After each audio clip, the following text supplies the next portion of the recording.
Hello, beautiful people. Today we're going to talk about how to find a job you love, something near and dear to my heart. This is a fantastic one. I love that people are asking this. It's so important to do work you love and enjoy.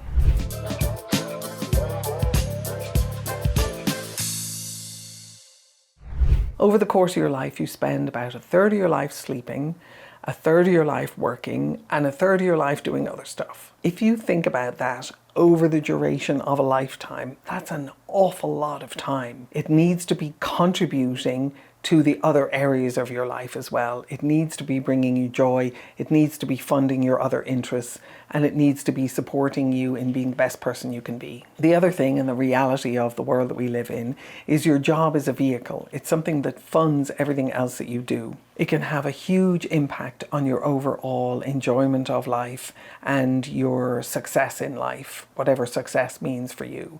So let's make sure that you're positioned to be able to find a job you love. By the end of this video, I want you to be able to understand how to go about finding a job that you love. I want you to understand the essential steps that it takes to work somewhere where you feel seen, where you feel heard, and where you feel valued. And I want to give you practical strategies to align your job search with your strengths and with your values. When I give speeches to hundreds or thousands of people at a time, I also run surveys because it's a great way of helping people connect with each other and helping them understand what other people are thinking in the room. And I often ask the question whether or not a woman in the room would recommend her organization to another woman to work for. And what I found over the years is that the more junior women tend to say no, and the more senior women tend to say yes. And I believe that the reason for that is because the younger women are still figuring out how to land themselves somewhere where they can be seen, where they can be heard, and where they can be valued. And the more mature women, shall we say, have had longer time to be able to figure out what sort of work environment they need to work in order to be able to be seen, heard, and valued. The most important thing about your work and your job, I found over the years, both personally and watching other people and having conversations with them around, is that it's not necessarily the work that you do. Most of us could do a half a dozen different kinds of jobs in a half a dozen different kinds of fields. But the most important thing is whether or not you feel seen, heard, and valued at work. And part of being valued at work is being appropriately compensated. Part of being seen at work is being recognized for what it is that you're great at. And part of being heard at work is feeling like you're contributing. So seen, heard, and valued, think of it in terms of appropriately compensated for the valued, recognized for the contribution that you're bringing, and being able to contribute to the betterment of your team, your organization, your company. Most of us look for that. Most of us feel appreciated because of that, and most of us derive joy from that process. When you use seen, heard, and valued as your North Star, as your compass for figuring out the direction that you're going in, what happens over time is that you become a lot more discerning around the types of jobs you apply for. You become a lot more discerning around the kind of people that you work for and that you work with. And you also build yourself as someone who's able to do that for other people, which is a massive gift.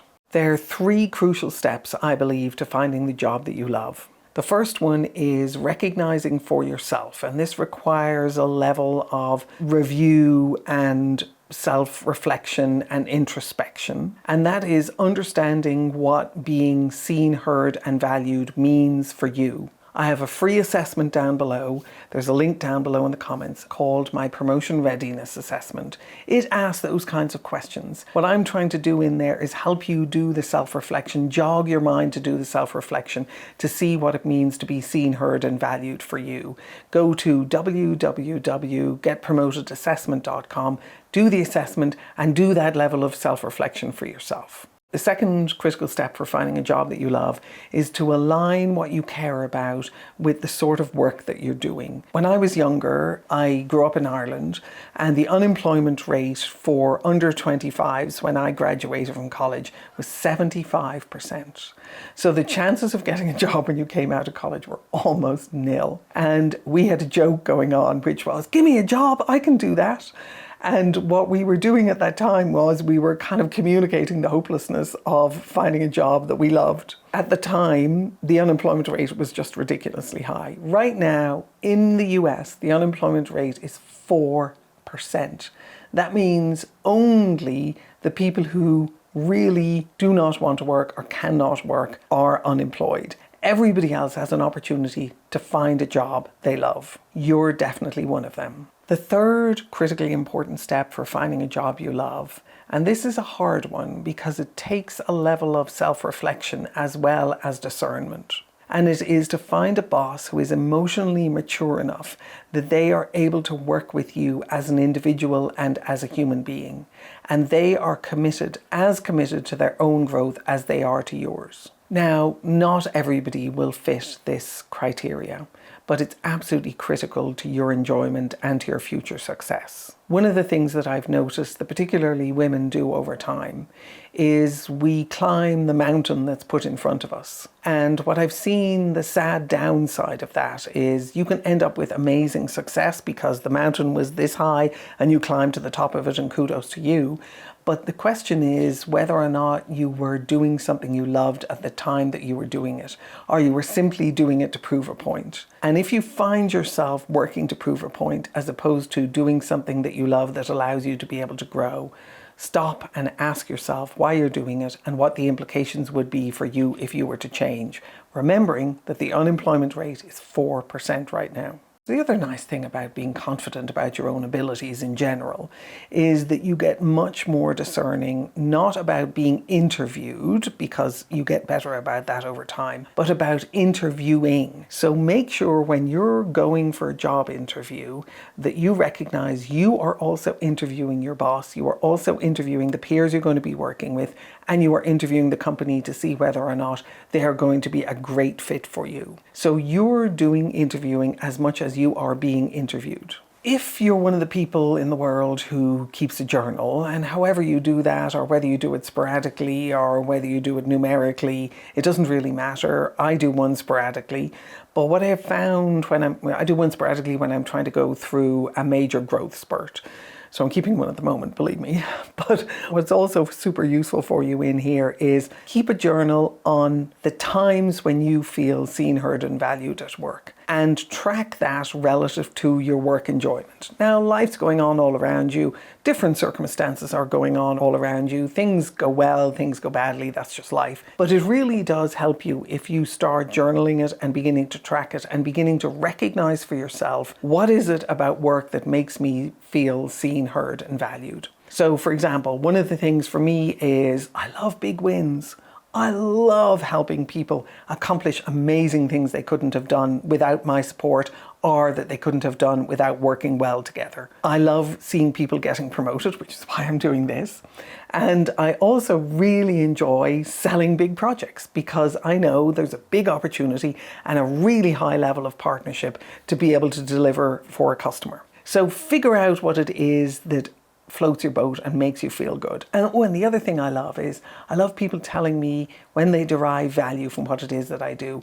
Those thank yous, those letters of appreciation, those thumbs up, they're super important. Some of us more than others, and I would put myself in the some of us category. So figure out what that is for you and begin to start making a list of it and begin to start tracking it and begin to start seeing how that shows up for you over time. What you're looking for as you keep this journal is to make sure that over a 6 or 12-month period of time that you are reaching at least a 60% amount of time when you feel seen, heard, and valued. That's a critical tipping point that allows you to be able to say to yourself, overall, I feel seen, heard, and valued at work. I'd be blown away if there was a work environment where someone felt seen, heard, and valued all of the time, or where all of the people felt seen, heard, and valued all of the time. What you're looking to do is just get beyond the 60%, and that's a pretty solid place to be. The other thing that's really useful as a practice is to create effective customers for your work. That lends itself to creating long-term relationships where people see themselves as your customer, people see themselves as being able to receive the value that you have to offer, and then they appreciate you and they value you and they see you and they hear you, and it adds to your overall satisfaction and enjoyment of work. So creating customers for yourself in a world that is disassociated from the customer model or from the service model is a really great way of increasing your chances of finding a job that you love. Last thing to remember is the more aligned you are with the work that you're doing, the more room there is for you to become the beautiful person you were meant to be or the beautiful person that you want to be. Over time, life wears you down, work wears you down if you're not doing something that brings you joy. If you're not in a job that you love, you will find that over time, everything begins to degrade.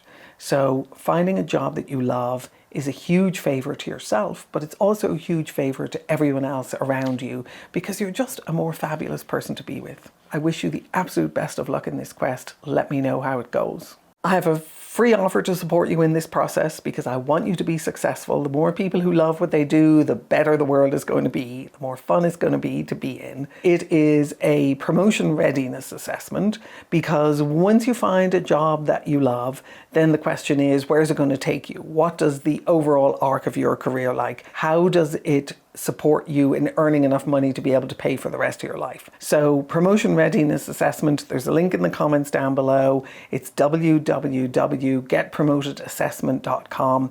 Do it. Let me know what you think about it and get yourself ready, not just to find a job that you love, but to find a career that you love and to get a promotion that's really going to bring that home for you. Best of luck.